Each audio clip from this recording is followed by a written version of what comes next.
Hey everyone, welcome back. So today I'll be diving deep into Kaspi.kz, a Kazakhstan powerhouse and a dominant player in Central Asia that many people have not really heard about or are very unfamiliar with. And that's very peculiar because as a business, this absolutely dominates all its peers in terms of margins. However, given its location and where it's based, people are obviously writing this business off, or at least the market isn't appreciating how well run this business might be. So today we're going to be diving deep into Kaspi, trying to understand its moat, its competitive advantages, and what the valuation looks like for this business.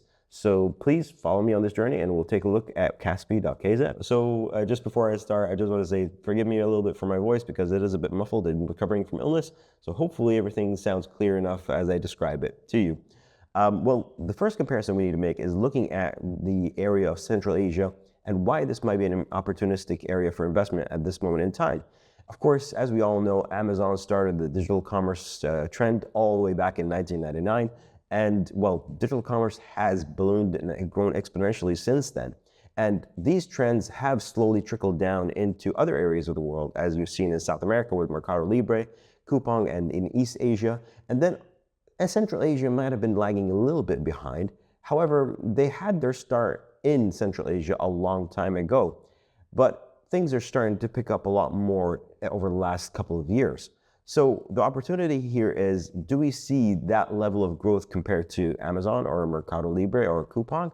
Well, it might not be on the absolute basis of profits for profits comparison, but on the margins, that's where it might get a bit interesting. And let's take a closer look as to why there might be even some more trends towards potential growth in this area as well in Central Asia.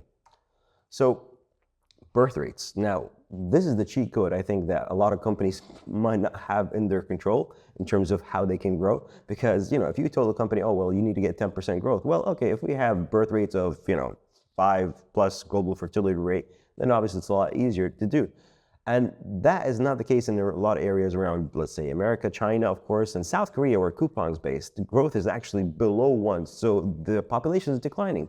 Whereas in Central Asia and clearly, obviously in Africa, the population, the global fertility rate is at around 3. And I think it is, if I'm not mistaken, around 2.1 to maintain the same level of population. So if you're telling me that you are growing at a rate higher than the 2.1 score, that means that obviously there is more room to at least get more growth in the future, as opposed to trying to get more dollars out of your existing customer base. And you can see this area highlighted in blue here, that's Kazakhstan, and they are also expanding ever so slightly into other areas such as Uzbekistan, and then you might have Azerbaijan. And these areas overall have better fertility rates compared to the neighboring countries. So that is at least something that makes me feel a little bit better in terms of potential prospects moving down the line. I'm not saying 20 years down the line, but this potentially 10 years down the line could be a growth area. So please don't think that fertility rates are all that matter. Of course, the other component that really, really does make the difference is GDP growth. Is the country growing a lot in GDP? And well, you might not be aware of this, but Kazakhstan is a very prosperous country in Central Asia. They have a lot of natural resources and overall GDP per capita is pretty good. And we're going to be taking a look at their GDP growth when we look at the acquisition they made in Turkey recently and compare like for like. How is the growth in Kazakhstan relative to Turkey and other countries around the world as well? But first, let's familiarize ourselves with Kaspi, the bank, and some of the milestones it's achieved throughout its history. Now, initially, it wasn't actually called Kaspi.kz. It was called Kaspersky. I believe that was how you pronounce it. And it was just a regular bank that a private equity firm came in and bought. The private equity firm appointed Mr. Mikhail Lomtazy, I think that's how you pronounce it. And that was back in 2006. And if we just keep rolling along, eventually they start launching their first digital product, which is for digital payments, in 2014. And this was initially for banking and payment services. And seeing the strong demand that their products had, they eventually rolled out their first super app, or the value proposition that we're more aware of today, in 2017. And they had a great success with that, growing at 30% year on year. And eventually the company in 2020 had its first listing in London. And they weren't happy enough with that because they were looking for more liquidity, I guess. And they moved to have another listing on the NASDAQ in 2024. So let's take a look at the management team. Now, we are already familiar with one of these men, Mr. Mikhail to our left. He is the CEO of Kaspi and generally hailed as the actual orchestrator of Kaspi's success. And he's been running the business, as we said, since 2006. And he worked in consulting to begin with and auditing, and now the banking sector. So the whole industry of finance is very, very comfortable for him. And then you have okay, I can't even say his first name, but Mr. Kim, let's call him. He's the chairman of Kaspi. And he sits on the management board of Kaspi and oversees some of the other aspects of the business. And it's important to note that Mr. Mikhail is non-native to Kazakhstan, and he hails from Georgia. And as such, I think he needed to pair with someone with some experience in the local customs of the place. And Mr. Kim fits that bucket. And he is a retail entrepreneur and also was probably going to be very pivotal to the connections that the company has with the government entities as well, because as you'll see, that is a very, very important aspect to the business. And sorry, I just need to really quickly plug this in because it's a vital piece of information that I missed out earlier. I need to add this in here, is that these two gentlemen, the co-founders, both own approximately 50% of the company. And that is a staggering amount of insider ownerships that you would not find elsewhere, especially with venture funding and VC rounds elsewhere in the US. You don't never get to around 50% ownership at this stage. So it's remarkable that they own such a high amount in this business up until this point. And also bodes well for any future investor to know that these guys are also aligned with shareholders. 50% insider ownership, that is a huge amount. Then you could also argue that is a very limited amount of free float out there on the market when you consider how much insider ownership these two gentlemen have. So bear that in mind whenever you consider Kaspi as an investment as well. So what is the value proposition that they're bringing to Kazakhstan? Well, this is where the comparison to some of these competitors kind of breaks down. It's unlikely that you can compare Kaspi directly to Amazon. It's probably closer to a Mercado Libre, where it's been described as Amazon plus PayPal. So you can see that they're number one in payments, number one in fintech, and number one as a marketplace. So they have really these three segments that they're working, and they kind of expose a customer to one aspect of their business, and then there's further and further cross-selling as you go along. And the value proposition is basically their app. Yeah, that's it. But this app is a super app, and it has many different products in it. And you'll have a consumer-facing app, and then you have a merchant app. So let's dive into what goes into these apps as well. These numbers are like astronomical. You have 14.7 million average users every month. I mean, the whole country is about 20 million, and you've captured over 75% of that. So it's quite ridiculous market penetration and market share. There is unlikely to be another second player in this area. And in terms of if this company existed in the US or any other place where, monopolistic activities are kind of frowned upon, you might have said something. But in Kazakhstan, I think they're happy with, and they're quite cushy, and nobody's even pushing for anything at this point because, well, this app is doing everything for them. And I mean almost everything you can think of. This app covers. So, okay, let's say that you're not so impressed with 14.7 million. You're like, all right, well, they just get this. They log in one time, that's considered a monthly active user. No, these people are on there and they're transacting apparently 73 times per month, according to management. And they'll be recording this figure, and we're gonna come back to this figure. 73 times per month. That means they're doing 2 transactions at least per day. So these people are totally ingrained habitually in how they're using this app. And what are they using it for? Well, the most basic thing you could use it, even if you're not transacting as a purchase, is for government services. And this is absolutely genius, I think, because it keeps people coming back habitually to this app. If you're here just to, let's say, get a marriage certificate done, not saying you're getting married every day, but let's say you want to renew your license or you want to pay utilities, any of these kind of services, they're all in here. And as such, there's a lot of cross-selling happening. If you're in here trying to pay utilities, you might go on there and you might also go in there and say, oh, I want to get some groceries. Or you might look and shop for, let's say, a new car under the classifieds. And then you might get things delivered. And then QR is another way you can pay at a merchant store with a QR code. And then you can get some financing done. You can pay to a friend. You can get a lot of different things as well. So when you think about what other product would you use when your whole ecosystem is here, the switching costs become very, very high. And they don't stop there, obviously. They have their merchant app. This is another area that they're trying to expand on. But again, the most basic thing is they have these point of sale solutions. So customers with their QR codes come in and start to scan them. And that's how they create that hardware, software integration. That is very, very sticky, I think, as well. And it's hard to get rid of. Another thing they've rolled out recently, which I think is very interesting, is, we've all heard of buy now, pay later for the customers, but they've got their buy inventory and pay later. So even their merchants are buying inventory and then they're having to pay it back within 60 days. So that's, again, very interesting, I find. So who are the key partners? Well, it's really difficult in a two-sided platform to say who's more important because of the whole network effect. Every additional user or merchant adds value to the ecosystem. So you could say the merchants are useful, but again, the users are really important and they've got both. So I think in that regard, I think you can't distinguish between one or the other. Every additional user or merchant adds value to the ecosystem. And in terms of the government entities, I think that's a very, very important ecosystem and connection that they have fostered. And they're usually, and they've already had meetings with the government, the president, and us, and the like. So you can see that they're constantly forming this connection and maintaining it and helping it prosper even further. Another important entity that Kaspi has to be on the best terms with is going to be the National Bank of Kazakhstan, as they are the ones responsible for setting the regulations in place and maintaining, let's say, the level of deposits and funding that Kaspi has as a bank. And it's also important because Kaspi has been recognized by the National Bank of Kazakhstan as a systemically important bank. And that just highlights the level of dependence that people have on Kaspi at this point. And if it fails, it could be absolutely terrible, I guess, for most of the people in Kazakhstan because of how much dependence they have on it. And lastly, you have the logistics providers. Now, Kaspi does take care of a majority of their last mile deliveries, but just in case, you have a lot of other third parties that they rely on as well. So let's take a look at their operations. And I'll try to break it down by revenue because I think that's the simplest way to look at it.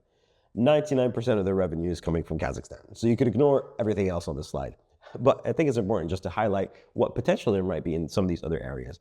And if you were looking at a place for Kaspi to expand into, it's going to be into Azerbaijan and into Uzbekistan potentially. And lastly, Turkey, we can't ignore that because that is a huge market with a population of 80 million people, which dwarfs Kazakhstan or Uzbekistan as well. And if they are able to develop or a foothold in that area, they might then open the floodgates for potentially much more revenue and much more profits in the long run. So let's take a look at the revenue distribution. And Kaspi breaks that down usually into three segments or three platforms, as they call it. They have their fintech platform, their marketplace platform, and their payments platform. And as you can see here, the revenue, 50% of that is coming from the fintech side of things, with 28% from the marketplace, and lastly, 22% coming from payments. However, that doesn't tell you the whole story about the profitability of each of these segments. And if we look at the bottom line of their net income, you'll see that they're actually the most profitable area is the smallest pie of the revenue. What that shows you, obviously, is that payments is very, very profitable for them. And I think that's how they actually are trying to potentially build their business around payments to begin with, and then cross-selling with their fintech products and then marketplace products as well. And the fastest area for growth is potentially going to be now in the future their marketplace product, where you can see they're having a lot more optionality and a lot more, let's say, creativity and types of services they're providing. So let's break it down even further in terms of what goes into each one of those platforms. Now, what we can see here is the TPV breakdown for the payment platform. So you can see that the TPV, what that stands for is the total payment volume. That's how many times people are paying. And Kaspi obviously takes a percentage or a take rate from the overall spend in terms of total volume. And most of that is coming from 71% of that from the QR code and card transactions. So they have their debit cards, and then they have these QR code methods of paying at merchant stores. And once they pay at the merchant stores, obviously they're taking a small fee. And in terms of the house bill payments and B2B payments, P2P payments, I doubt that is going to be a huge driver of profits, if at all. These might be just, you could consider these kind of loss leaders, whereby they're like, yeah, we'll provide these services as long as we can cross-sell you these other services we have. And then you look at the marketplace GMV, so that's the gross merchandise volume, and that's divided into m-commerce and e-commerce. Now, they describe e-commerce as offering products and selections, purchase and delivery of goods, travel services and groceries, and m-commerce as bringing a digital shopping experience to a merchant's physical location. And lastly, you have their fintech platform, TFV, total finance volume, or loans issued. Now you can see that the buy now, pay later is a large segment of this. With the general purpose loans, that is another driver for them. Those are the main two areas. Car financing is a small aspect as well. And then you have their merchant and business solutions, which is actually a growing area that they have, providing more services to merchants in case they need loans on the other side of the equation as well. And just to understand the customer journey a little bit better through the app, you'll see that 94% of people use Kaspi for payments. 94% of the 14 million people are using this. So you can see how well embedded the payment ecosystem is. And that's what opens the door for people to interact with their marketplace and then their fintech products if they so wish to. But this is the biggest one that opens doors for them, their payments platform by far. And it's very similar again with merchants. If we can get you through the door with our payment solutions, then we can of course get you onto the marketplace, and then eventually maybe you'll come in and get some of our fintech products, such as maybe buy inventory, pay later, or any loans that you might have. And of course that becomes an astronomical flywheel. And sure, of course, you might assume that the best days of Kaspi are behind them, but again, they've got these new products they keep rolling out. So e-grocery wasn't something that was in place a few years ago, and now they're starting to roll this out. And then you can see that the growth in the e-grocery side of the business is very, very high, 97% uptake year on year. And you can see that the active customers coming in is rising from 500 to around 900,000. And they're rolling out this out city by city. They're in, I think, 3 cities now, and they're rolling it out to another 2 cities as well. And again, an e-cars is another classified side of the business where people are purchasing cars either as 1P, so cars provided by Kaspi, or 3P cars on auto parts that people can purchase on the actual app as well. And that's another area of growth for them. The whole marketplace area is booming at this stage. And Kaspi's been rolling out these point-of-sale solutions, and they've been flying off the shelf, so to speak, because I guess now 1 in 3 merchants around in Kazakhstan is using this product for point-of-sale solutions. So it's fantastic uptake, and you can see great validations in their products that they keep rolling out from time to time. Then again, another merchant solution that they have, which is the buy inventory, pay later. And this is a really interesting business because, again, it leverages both the customers and the merchants. So they're actually really just both customers. And of course, they're earning interest on those loans that they're giving out to those customers. And that's why being a bank, being a commerce giant fits into that whole Mercado Libre kind of flywheel. And I think that's where they're getting a lot of their inspiration from. If they can own the transactions and they can own the whole ecosystem of shopping and cross-selling, it becomes really, really hard to get out of this. And one more thing they've rolled out is their merchant deposits, allowing their merchants to deposit into their accounts and earn interest. And that's seen a huge uptake over the last, let's say, call it last quarter of the year 2024, fiscal 2024, that is. They've seen a 400% rise in 8 months. And that just shows you that people are wanting to use these products that they're bringing out and earn interest, and they're earning a little bit on the spread because, of course, another way they make money, not necessarily just on loans, is by deposits. So if the customers and merchants are increasing their deposits, they can make money on the difference between what the government-issued treasuries make, which let's say it's 5%, and what they are giving their customers, let's say it's 4%. So they make that 1% on all the deposits that they have from their customers, from merchants, and everyone else. And of course, it's really important as a fintech company. They are, in fact, a bank. They need to be absolutely very good with their underwriting in terms of their loans. They're saying that their loan to deposit ratio was 86% earlier. I think that was in the first quarter of 2025. So year on year in terms of the change. And now it's sitting at 97%. So that's where they're kind of saying, okay, that's a threshold whereby we need to now increase the amount of deposits that we have relative to the amount of loans that we are giving out, just in case there's a run on the bank anytime they have some funds to disperse back to the customers in case somebody comes calling. They can't keep exceeding that 100% threshold. And that's why they point out our focus will shift towards deposit growth instead of loan growth for the remainder of 2025. So obviously as a bank, they really need to be cautious about how customers are defaulting, and we're monitoring that figure very closely. So what they're saying is that the cost of risk has rose ever so slightly. So that means it's now sitting at 0.6%. What that means is let's say for every $100, they expect to lose $0.6 of that. And whether or not that's acceptable, I believe that is within the acceptable range of risk because that is actually very, very good overall. And NPL ratio is measuring their non-performing loans.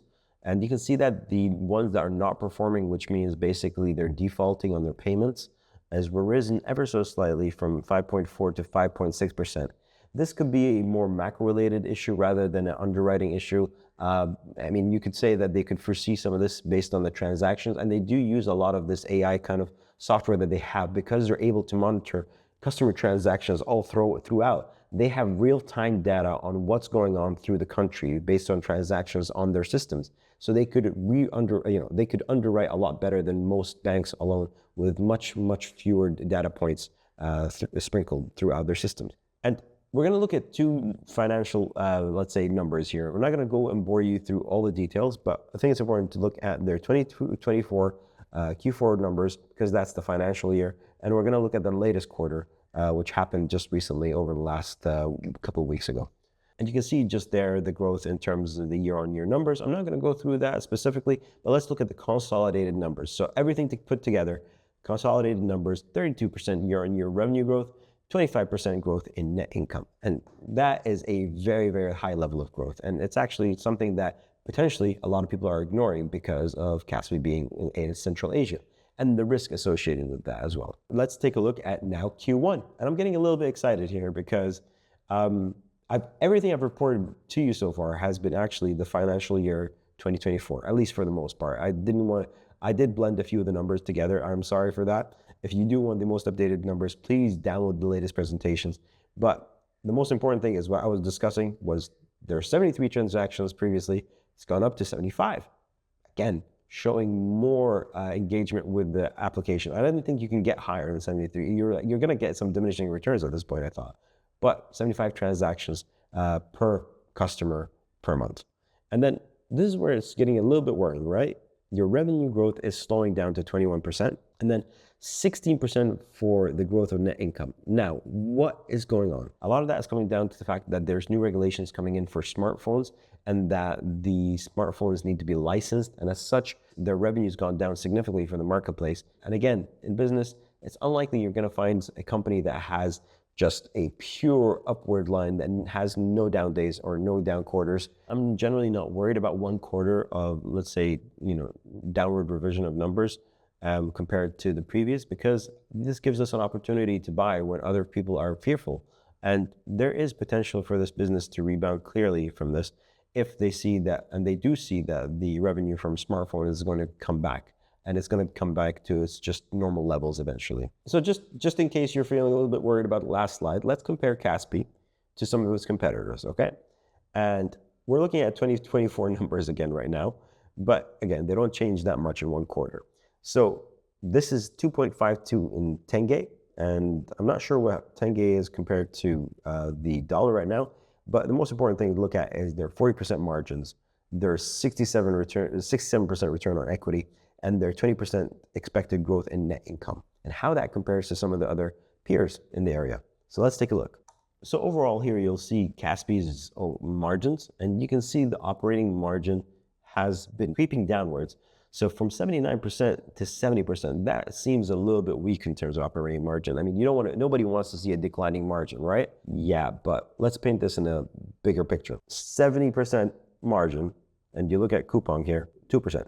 It's just not comparable. Now, we were previously looking at some of the numbers in the Kazakhstan currency, the tenge, but these are all in dollars. So like for like, of course, you have to take into the currency fluctuation, but ignoring all that, let's look at the growth rate in terms of the revenues that they're having in dollars. You can see that the growth rate in revenue is sitting at 40% over the last 10 years. And then Mercado Libre is, of course, beating that. However, they're beating that on revenues with 22 billion. And they have 5 billion in revenue, but Kaspi's beating Mercado Libre on just pure net income. They're generating 2.1 billion in net income compared to Mercado Libre's 2 billion. But the valuations are completely different. And as such, you have to ask yourself, why is that the case? Okay, there is inflation in Argentina. There's inflation around, let's say, Turkey and Kazakhstan, but it's not getting the same valuation. There's going to be a huge gulf in terms of what the valuations are going to be between these two companies. But again, the margins are not even close. They have operating margins of 12%. This company has operating margins of 70%. So what this makes me believe is that people believe the growth is going to be falling off a cliff in Kazakhstan, and that Kaspi is going to be unlikely to expand its growth any further outside of its domain compared to Mercado Libre's potential monetization of South America, which is fair. You know, they can monetize maybe more of the area. There's more people living in South America. There's hundreds and hundreds of million. If Brazil alone is, I think, 200 million compared to 20 million. But again, this understates how good a business this is in Kazakhstan alone. I don't believe Kaspi is going to be able to replicate this level of success into other countries. However, they can fund their expansions into other countries with this profit should they wish to, or if they don't wish to and say one day decide to say, we're going to cease all activities, then I think floodgates might open in terms of what cash flows might be coming out of this company. And don't forget, they used to have a dividend. I don't know if you were aware of that, but they stopped that. We're going to come back to that in a second. So let's just cover briefly the cash flows and dividends that Kaspi was paying out, but unfortunately have stopped. And why have they stopped? Well, we discussed, if you might have understood my language so far, is that they have acquired a majority stake in Hepsiburada, a Turkish company. And as such, they've halted their dividend in the last quarter in 2024 up until the half of the year of 2025 coming up. So the reason they've halted that is because, well, as you might see, they spent around $1.25 billion purchasing that majority stake in the company. And what do you know here is that their cash from operations is roughly sitting at the same amount of 1.25 currently. So overall, the company is able to fund this purchase from their own cash flows as opposed to funding it from debt sources. And that's really what they've done so far, is they've funded it through cash. So you can see that the dividend yield was sitting at around 6.6% when they stopped paying out. And that was roughly around here. If we were to extrapolate, you'd see that the dividend is now probably going to be sitting closer to 8% given the recent decline in the stock price that they've seen. So 8% dividend for a company of this quality, if it was reinstated, that would really skyrocket the stock price back to probably the same levels it was at the time. So you're looking at around $100, and that's a 20% upside from here, if not more. And for such a company in this nature, I think it's not a zero-sum game in terms of how they're going to pay out the dividend. They might decide, well, our operations in Turkey are demanding, but they don't require as much funding as we expect. So therefore, we're going to still pay out, but only half the dividend. So let's say a 4% dividend. That would still be considerable, considering a lot of people got out of this name because they cut their dividend and they were interested in that initially. And that is the case, unfortunately, when you start getting into that spiral of saying, I am a dividend stock, you cannot stop paying out a dividend. But they've, kudos to them, because I think dividends should not be mandatory. There should be a good reason. If you find better capital allocation situations, you should allocate to that for sure. Don't just assume that paying out a dividend is the only path forward, because you're giving up a lot of better opportunities to generate high returns on capital as such. And a very nuanced topic here, I think maybe a lot of people might just gloss over this, is the cash conversion cycle and negative working capital. Now, cash conversion cycle usually is related to companies with huge inventories. Of course, Kaspi does have inventories a little bit in the grocery side of the business, the car side of the business, as we discussed, 1P, which means that once they, let's say, get inventory, they don't need to pay their suppliers until they sell the products. For example, I think Walmart has a negative working capital whereby they can delay paying, their suppliers for 60 days. And as such, that creates that float kind of idea. We have extra money that we don't need to pay and we can generate some interest on it. Until then, it's very powerful. It's especially powerful in areas where there's high inflation, whereby, let's say, you were to earn $100 from one of your merchants, okay? And you park that money for 2 months and inflation is rife. It's sitting at 9–10%. And eventually that devalues over 2 months and becomes $90. Well, I'm still paying you that same amount, $100 that I owe you. I don't need to pay you $110 to match up for the devaluation, right? So that's the power of negative working capital. And the way they use it, obviously, is through their let's say their deposits, in terms of that's creating that relationship of a negative working capital. But they do have an element of cash conversion, which, to be honest with you, are very similar concepts. In terms of their debt to equity ratios, you can see here that this is sitting very healthy at 0.3, well below any thresholds you might set of 1 or 1.5. And again, their interest coverage ratio, which is this number here, which is your EBITDA to interest expense. I could have used EBIT, which is the operating income. It just goes to show how can we fund our debt. It would be ideal if this was a little bit higher, to be honest with you. Sitting around 9 would be great, but I think I'll take a closer look at this. But I think for now, I can trust in this business that they're running things well in terms of their shareholder priorities, because you'll see with the acquisitions how they've structured things. So Kaspi's gone to the credit market to raise some debt for 650 million euros, and that's going to be used for funding their growth strategies in Turkey. And another acquisition they've done a day after they secured that funding was to acquire the subsidiary of Rabobank in Turkey. And they're going to be funding that obviously with the line of credit that they've secured. So they expect this deal to close sometime in the middle of this year. And they're expecting around 300 million for that funding. So let's say 300 million towards the Rabobank expansion in Turkey. So now they're looking at, okay, we're getting developed some of our fintech products in Turkey as well. And that's why we need this vehicle. This is not a bank that is basically having any customers or any kind of sort of accounts that they're dealing with.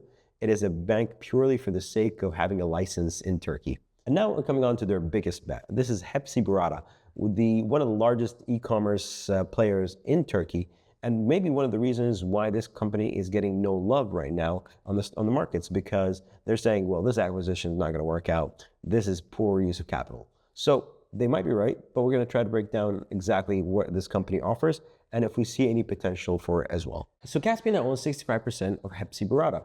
They've stated that they don't want any changes in the management because they're very happy with their management in place. But as such, they now have to report the current Hepsi management to Kaspi, which sits now on the board. So that's the structure you have. Hepsiburada, then Kaspi reporting. However, the structure gets really kind of muddy because at this point, whenever you try to listen to the earnings calls, any questions directed about, Hepsiburada, they're like, oh, well, sorry, we need to leave those to the management of Hepsi. They're very capable of answering those questions, but they report to you. But we can't answer those questions. So it's very difficult because Hepsiburada is also a publicly traded company on the New York Stock Exchange. And as such, you can say, well, you can go take a look at their public filings. Yeah, but they consolidate also in yours. And I feel like that's just such a headache. So I've had to take a look at some of the filings, some of the investor, relations and some of the information there regarding Hepsiburada for everyone's sake in the video, mine included, to understand this business a little bit better. So let's work out how much it actually cost Kaspi to acquire Hepsiburada. Given the majority stake of 65%, back in the napkin math, it works out around $5.36 per share, which is quite the premium to how much it was trading at the time, which is around $2.8. And that's around 90% or so of the value. And I'm just having to wrap my head around whether or not that's justifiable. The way they can justify it is to say that there are potentially some synergies we're going to be unlocking of, let's say, cross-selling maybe. Is that realistic? That you're going to be able to cross-sell from someone in Kazakhstan, someone in Turkey? Not really. There might be some, synergies in terms of cost savings because you're rolling out the same fintech products. Yes, I can believe that potentially, but enough to justify that? That's the stretch that we're trying to say whether or not this is an actual fair value for the business. Usually acquisitions are a very, very difficult thing to ascertain whether or not they're actually value creative or value destructive. And that's where we're trying to figure out, is this something that will in the long run yield benefit to shareholders? I think this is just the price to entry into Turkey. If you really think that Turkey is the next foothold for you into Central Asia, because of the amount of, the growth in the country, let's take a look at it here and see where this ranks. So overall, I think if you really wanted to play in Turkey, because of the growth in the area here, you have 3% GDP growth. That's relatively high. If the only areas that are higher than that, you can say, are Brazil, Singapore, Indonesia, China, and India. So Turkey is actually sitting quite nicely in that growth bracket for GDP. And that's where they wanted to play. But Kazakhstan as well, even though this is not on the list, actually ranks pretty high as well with 4.4 GDP growth. So the $5.3 per share is the price for entry. And it remains to be seen whether or not that entry price is justified, but you can see the direction they're going in. They're going after the Rabobank acquisition in order to develop their fintech tools. They do say that although that, Hepsiburada does have some fintech solutions, it pales in comparison to the Kaspi solutions they offer and the integrated methodology that they have with the vertical integration. So they're going after the bank play just like they've done in Kazakhstan and rolling out their own playbook on how to develop this fintech payment infrastructure. So I think it's very difficult to compare anything to Kaspi on its own because of how entrenched and how unique a prospect it is. But Hepsiburada in its own right is improving, and they're improving based on their operating margins. However, here they're quoting us operating margin based on GMV. It's a very conservative measurement. I think they should have probably done it against revenue, but maybe this is the way e-commerce works, I guess. But it's an improving margin, and you can see that the stock price, I'll show you in a second, has been improving in line with the improvement in their operating margins as well. And their active customer base is growing. So you see that they've had an increase in 200,000 customers. Well, that's quite a substantial number over time, year on year. And their active merchants are increasing. And overall, there is some optimism potentially around the business. And you can see, though, the one downside is that they are not the number one player. And it's quite a fragmented and competitive market. You have Trendyol, which I think is backed by Alibaba. And then you have Amazon entering Turkey as well. And then you have other places. It's just very much, it's a much more competitive market than Kaspi is. And as such, because of competition, of course, there's going to be pressures on the margins. And here is just a quick comparison, trying to see, is there an inflection point in Hepsiburada's business? But unfortunately, it seems to be trending ever so slightly down. Actually, this is probably coming down to the fact that not just for Hepsiburada, but for Trendyol, there is a sentiment in the markets where consumers are looking to boycott these kind of platforms at the moment.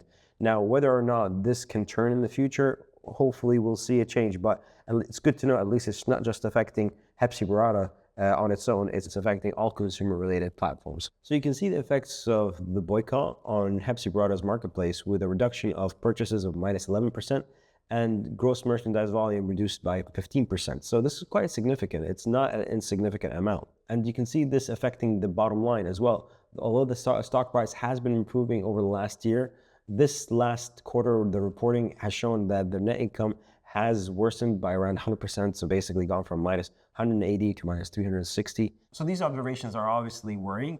But again, I don't know if these boycotts are going to be a temporary thing or having material impact in the long run on the business. I think overall for Kaspi, this is such a small bet compared to their overall free cash flow generation that it's kind of a wait and see approach for now. We'll have to judge this on a 6-month to yearly basis and see if there's any fruits from their efforts in that area and whether or not involvement of the Kaspi management in Turkey will help steer the ship for Hepsiburada, and hopefully any improvement in macro events and reduction in inflation in Turkey will obviously yield better results for all companies in the area as well.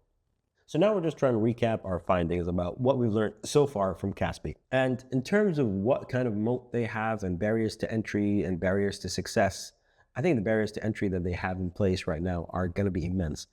Network effects that they have are just, going to stop anybody really from competing to them, at least in Kazakhstan that we're talking about at the moment. So definitely they have network effects. Their app ecosystem increases the switching costs for anybody involved. Let's say competitive banks, competitive retailers, anybody trying to compete with them have to compete with them on multiple fronts. This is a super app that involves multiple touch points with 75 transactions per month per user, which is crazy. And then you have the regulatory know-how. They're very intertwined with the bodies in terms of the governments, the banks, and as such. So they're very intertwined in Kazakhstan and have been highlighted as a systemically important bank. And then you have the merchant dependence with their point of sale solutions and the brand trust that they built and embedded financial relationships with loans and deposits. This is a company I think that you can't argue doesn't have a moat. 100% has a moat, at least in Kazakhstan. But now it's time to take a look at some of the risks in this business. And there are plenty because of the nature of their business and their different platforms. There's going to be multiple risks to consider. So their credit risk comes down to a slide that we saw earlier, which is the cost of risk and their non-performing loans if people are delayed in their payments or are not paying it back at all or defaulting on their payments. And that is a big risk, of course, with any bank. And again, another risk with banks is going to be their liquidity risk, which is going to be about whether or not if people come demanding their, it's going to basically look like a run on the banks, just like we had in the Silicon Valley. Everyone's calling up saying we need our money. And that is a risk with any bank as well. And then you have the market risk, where basically if interest rates are high, either, as a bank, you might intuitively think that that is a good thing for banks. However, because of the higher interest rates, people's, economical activity slows down, borrowing and as such. So it's not always the case whereby it's a linear, interest rates go higher. That means it's more profit for the banks all the time.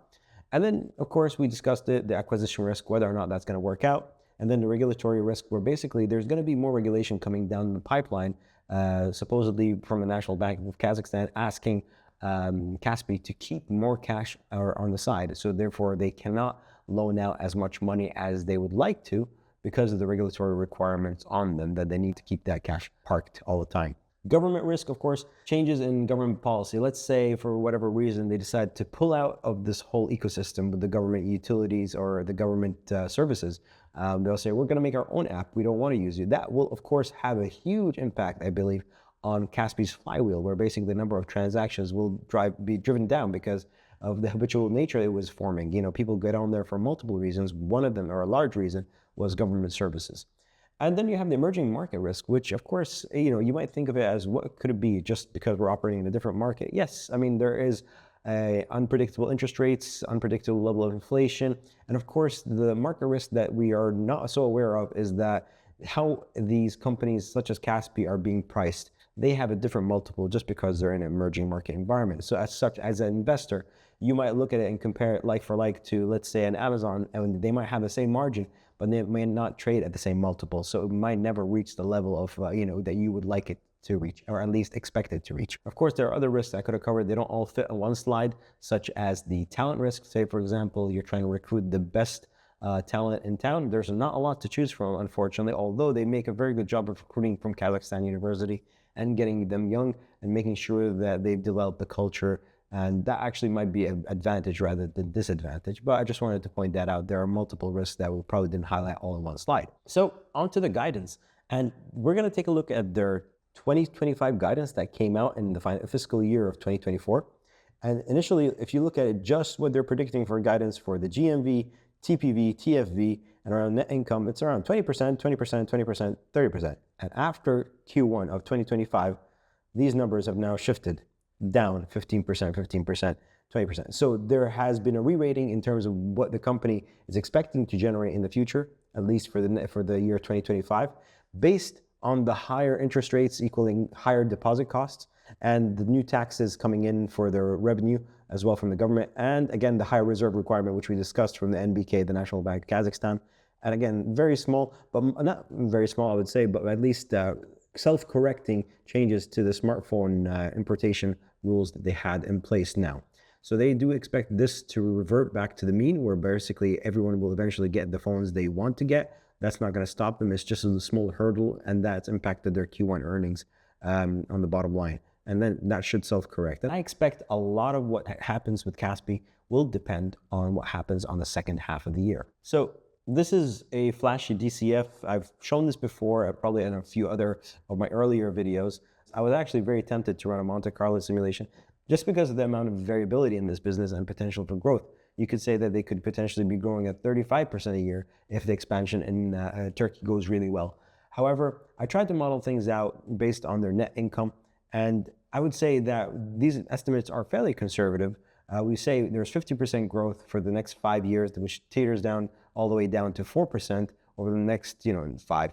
And then I expect overall that their operating margins and their net income margins to continuously keep sliding. If you recall the earlier slide where we looked at the operating margins for Kaspi, I think this mousetrap is so good that it needs to revert back to normal. Either new competitors emerge in the market, or because of their expansion into other areas, everything will consolidate around a much more realistic margin as opposed to 70% margins all the time. So I've modeled out that these margins are going to worsen overall. And you know what? Even if when I do this, I still get a result that tells me this business is so undervalued at this point, you can earn a 15% or 16% return if you were to invest today. The fair value of this business is somewhere around 187 based on these assumptions.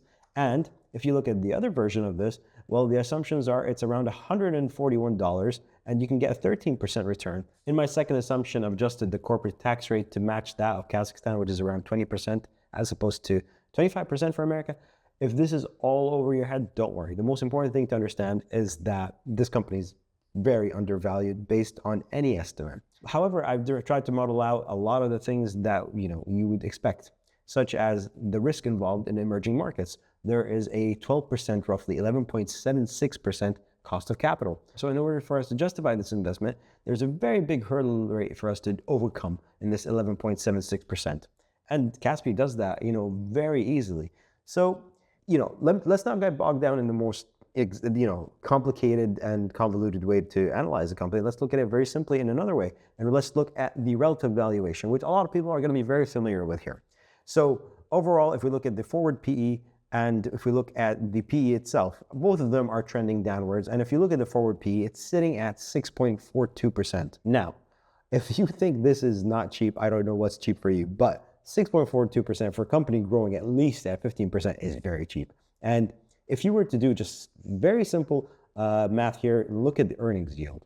Well, guess what? If you take the forward PE ratio and you invert that, so you divide it by 1, you get 15%, which is the earnings yield you can expect to generate from this business. As basically, this is your profits if you were to invest in this business. That's almost identical to the valuation we just did. And, maybe I should have cut to the chase and shown you this to begin with. But again, this is another way you can measure this. I think this company is very, very undervalued right now. And as such, I started nibbling away. I started nibbling away around $96 to begin with. And then I had another bite of the apple right now, around $79. It could be this business keeps going lower and lower. I think by the time we get to the midway of this year, which is actually fairly close, but I think when they start reporting the Q2 earnings, we'll get a little bit more feel or flavor for what's going to be happening with this stock. But I think let's take a look at what investors should watch out for at this stage. So again, looking at it, the company has huge embedded optionality. As far as any kind of business I've seen out there, there's it's very hard to predict. But again, the DCF never factors in that optionality. It's something that is a huge upside that you can never factor in. So we're saying 15%. But if they can keep rolling out more products like Kaspi Travel, these grocery businesses, anything else they can come up with, it will not be embedded in the price today, but you will see in the future. And that's where I think most of the money is generated, in that optionality that you can't actually predict or quantify. So if they even, what about the dividend? If they decided to reinstate that dividend, I think that would be a huge thing for this business. Even if it was like a 50% off, 4% dividend, I think it would still be massive for a lot of reasons. And a lot of people would be interested in this company once more. Again, something to appreciate is the working capital involved in this business, the negative working capital, so to speak, and the float they have is a huge hedge against inflation. If I can get $100 today and not have to pay somebody back until 60 days later, that same $100 is doing wonders for me, because you're paying them much less. You're actually paying them $80 potentially. Who knows? I'm exaggerating there still, but you get the analogy. And the key thing here to watch out for is, I think, as for this business, keep an eye on the take rate, the GMV, TPV, and TFV. But I think overall, if you think that's a little bit too much to watch, just watch the net income in this business. Free cash flow is a lot more tricky because there's the working capital that you have to quantify for. And because of the working capital, their cash balances and deposits, it works like a bank. Free cash flow is a little bit suspect. So please look at the net income instead. And as far as the improvements in the Hepsiburada acquisition, you want to see more integration with Kaspi, hopefully. Ideally, I'd like to see Kaspi go out and say, we're going to buy the entire business, because this whole structure of 65% ownership is a little bit tricky. Doesn't do it justice, to be honest with you, because you have to look at both filings if you really want to be on top of everything. And then, of course, you have the rollout of their fintech solutions and Rabobank. And that's it for today. I really hope you've enjoyed the coverage. Maybe it's a little bit different style or format than I normally would do. But I think it's a company that really is underappreciated, or at least undercovered by a lot of people on the YouTube and social media space. So I hope there's a lot of information for you to take home, and that you could potentially consider this business, if not a part of your portfolio, part of your watch list, at least for moving forward. All right. Take care, and if you enjoyed this content, please do like and subscribe and leave me a comment letting me know if you found this helpful. All right, take care, and I'll see you in the next one.